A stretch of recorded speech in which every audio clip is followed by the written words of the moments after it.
3 months ago, we shared a mother's powerful plea, begging people to get vaccinated as she watched her teenage son fight for his life from a hospital bed. After 3 months of battling COVID-19, the 13-year-old is finally home. And THV11's Mercedes McKay shows us what the family's life looks like now as the long recovery process begins. I'm very happy to be here.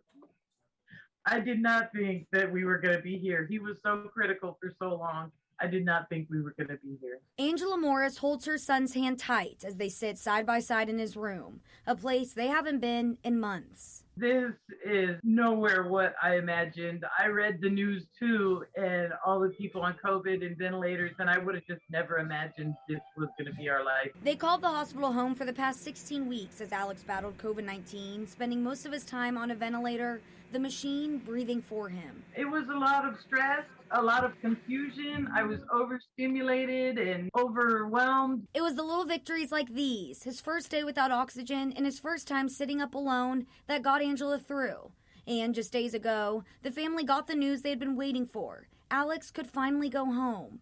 But for Angela, that came with a mix of emotions. I was very happy, but I was also very nervous because his care is all up to me now. At least 8 hours of Alex's week now involves physical, occupational, and speech therapy as the 13-year-old slowly learns to breathe, walk, and talk again.